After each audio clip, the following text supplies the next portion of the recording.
교수학습지원단에서 과학 수업을 맡고 있는 박주연 선생님입니다.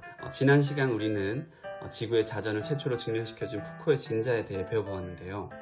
오늘은 지구의 자전에 의해 발생하는 마치 귀신과 같은 힘인 전향력에 대해서 알아보겠습니다.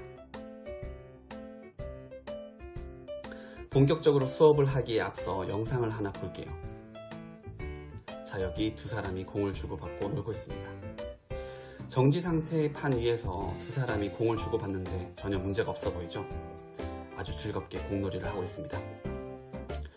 자, 그럼 이 판을 회전을 시킨 상태에서 공을 주고받아 보도록 할 텐데요. 과연 공을 잘 주고받을 수 있을까요? 자, 공을 상대방에게 직선으로 던져보는데요.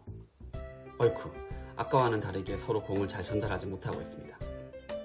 네, 왜 이런 현상이 일어나는 걸까요? 다른 영상도 하나 보겠습니다. 이 영상은 울산과학고등학교 학생들이 전향력을 시뮬레이션하여 촬영한 실험 영상인데요. 회전하는 원판에서 내리막을 굴러 내려간 공이 마치 귀신이 밀어내는 것처럼 경로가 휘어지는 걸 볼 수 있어요. 왜 이런 현상이 나타나는 걸까요? 네, 앞선 이 두 영상은 모두 지구의 전향력을 작게 시뮬레이션한 실험입니다.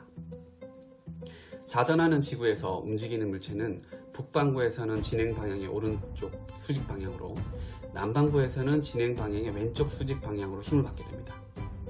상황을 간단하게 해서 설명을 하면 이렇게 볼 수가 있는데요. 공항 같은 데 가면 수평 방향으로 이동하는 에스컬레이터를 본 적이 있을 거예요. 이 에스컬레이터를 가지고 설명을 해볼게요. 먼저 저기 여러분 앞으로 오른쪽 수평 방향으로 나란하게 진행하는 에스컬레이터를 생각해 보세요. 내가 서 있는 에스컬레이터는 1초에 1m씩 오른쪽으로 움직이고, 내 앞쪽에 있는 에스컬레이터들은 앞으로 갈 때마다 1m씩 더 빠르게 움직인다고 생각해 보세요. 그러니까 여러분 하나 앞쪽에 있는 에스컬레이터는 1초에 2m를, 그 앞에는 1초에 3m를, 4m를, 이런 식으로 말이죠. 자, 여러분 손에는 공이 있고요. 저 멀리 앞에서 오른쪽으로 1초에 10m를 움직이는 에스컬레이터에 타고 있는 친구에게 공을 던지는 거예요. 자, 친구가 정면으로 오는 순간 공을 던집니다. 그러면 여러분은 친구에게 직선상으로 공을 던지겠지만, 여러분 친구는 공이 날아가는 순간에도 계속 오른쪽으로 여러분이 서 있는 에스컬레이터보다도 더 빠르게 오른쪽으로 진행하기 때문에 공은 친구의 뒤편으로 떨어지게 될 겁니다. 자, 이 상황을 지구에 적용시켜 볼 거예요. 같은 경도상에서 저위도에 있는 A 친구가 상대적으로 고위도에 있는 B 친구에게 공을 던져보겠습니다. 자전하지 않는 지구에서라면 A 친구가 던진 공을 B 친구가 받는데 문제는 없겠지만, 자전하는 지구에서라면 상황은 전혀 달라집니다. 자전하는 지구의 모습을 극지방에서 내려다보면 이렇게 2차원의 모습으로 투영할 수가 있는데요. 같은 경도는 회전각이 항상 일정하기 때문에 저위도에 있는 친구는 고위도에 있는 친구보다 더 먼 거리를 같은 시간에 돌아야 합니다. 즉, 저위도의 친구는 훨씬 더 빠른 지구의 자전 속도 성분을 가지고 있는 셈인데요.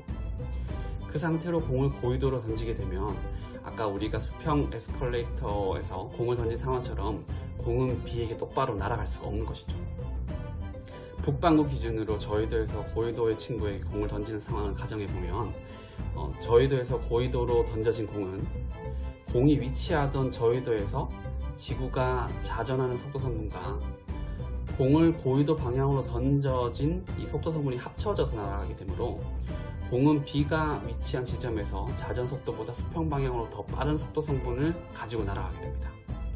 결국 공은 진행 방향의 오른쪽으로 휘어지게 되는 것이죠. 지구 안에서는 이렇게 공놀이를 하는 입장에서는 매우 황당할 노릇이죠. 나는 분명 공을 친구에게 바로 던지는데 공이 오른쪽으로 휘어지니 말이죠.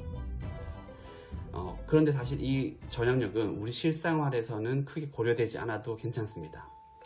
이 힘은 우리 일상생활에 영향을 미치기엔 턱없이 작은 값이기 때문이죠. 이론적으로 계산했을 때 야구 선수가 시속 150km의 속도로 18m 떨어진 홈플레이트에 직구를 던졌을 때 겨우 수 밀리미터 휘어지는 정도니까 말이죠. 친구들이랑 캐치볼을 한다고 해서 전향력 때문에 받을 수 없다는 핑계는 사실 할 수가 없는 핑계인 것이죠. 그런데 가끔 인터넷에 보면 이 전향력이란 힘을 너무 과대하게 해석해서 잘못된 정보들이 돌아다니는 것을 본 적이 있는데요. 예를 들어 화장실의 변기물이 전향력에 의해 휘어진다거나 아니면 수조에 물 빠짐 현상이 전향력에 의해 특정 방향으로 휘어진다느니 사실 이 모든 이야기는 잘못된 상식입니다. 화장실의 변기가 대한민국만큼 크거나 수조가 태평양같이 크다면 또 모르겠지만요. 아무튼 이 영상을 본 여러분들이라면 절대 이런 잘못된 오개념들에 넘어가서는 안 될 것입니다. 자, 그럼 오늘도 전향력이라는 새로운 내용에 대해 배워보았는데요. 어떻게 도움이 되셨나요? 사실 전향력을 더 잘 이해하기 위해서는 조금 더 많은 수학적인 내용과 물 법칙들이 사용되어져야 합니다. 이 짧은 강의로는 그 내용 온전하게 전하기가 어려운 부분이 있어요. 만약 자세한 내용이 궁금하다면 유튜브에 전향력 강의라고 치면 좋은 강의들이 있으니 그것을 보면 조금 더 도움이 될 것이라고 생각합니다. 자, 그럼 오늘 수업은 여기까지고요. 다음 시간에 또 새로운 내용 들고 찾아오겠습니다.